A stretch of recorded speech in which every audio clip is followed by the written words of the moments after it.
అంటే ఎంత స్టోరీని ముందుకు తీసుకెళ్ళడానికి మీ క్యారెక్టర్ ఎంతవరకు పొటెన్షియల్ క్యారెక్టర్ అనుకోవచ్చు? నేను actually ya double role play చేస్తున్నాను.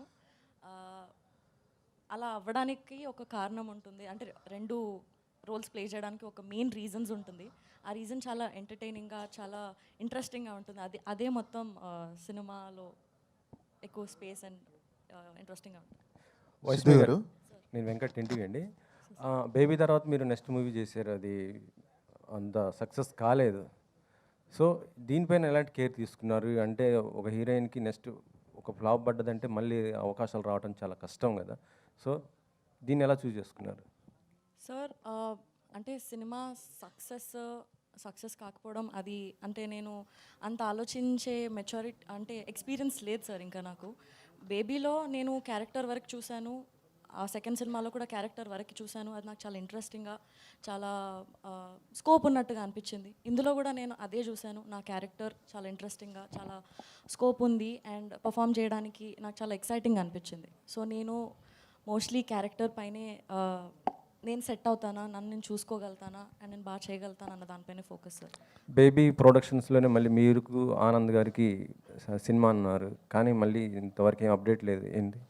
అది అన్ఫార్చునేట్లీ అది ముందుకు వెళ్ళలేదు సార్. బట్ మేబీ ఫ్యూచర్లో ఇంకా ఏదైనా వస్తే I'm looking forward to do. I always had a great experience working with them. So అంటే ఎస్కేఎన్ గారితో అంటే ఆ ప్రొడక్షన్తో అయితే మీకైతే ఇబ్బంది లేదు కదా?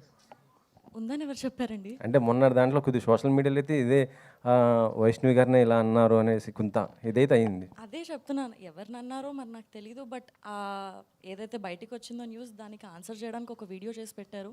ఐ థింక్ దాంతో ఆన్సర్ వచ్చేసింది అనుకో. ఆయన నన్నేం అనలేదు కదండి. సిద్ధు గారు, అది సిద్ధు గారు ఒక నిమిషం. మీరు ఆరెంజ్లో ఆల్రెడీ బొమ్మలూరు భాస్కర్ గారితో చేయడం జరిగింది, దాంట్లో చరణ్ గారితో కూడా కాంబినేషన్ చేశారు. మళ్ళీ చరణ్ గారితో ఏమైనా చేయాలి అనుకుంటే మల్టీ స్టార్, ఎందుకంటే ఇప్పుడు ఉన్న హీరోస్ అందరూ కూడా మల్టీ స్టార్ గారు చేస్తున్నారు పెద్ద పాన్ ఇండియన్ లెవెల్లో.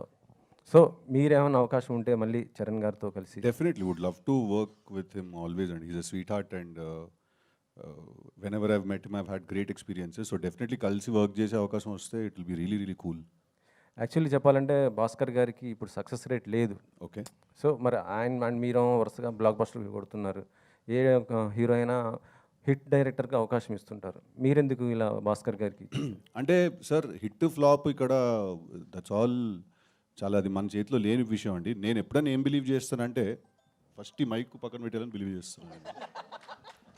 నేను ఏం బిలీవ్ చేస్తానంటే సార్, బేసిక్గా ఒక డైరెక్టర్ ఉండొచ్చు, యాక్టర్ ఉండొచ్చు, ఎవరైనా ఫిల్మ్ మేకర్ ఎవరైనా ఉన్నా కూడా వాళ్ళు హిట్ సినిమాలో తీస్తున్నారా ఫ్లాప్స్లో ఉన్నారా వాళ్ళు అనే దానికంటే ఎక్కువ ఇంపార్టెంట్ వాళ్ళకు ఒక సిగ్నేచర్ ఉందా లేదా అనేది సార్.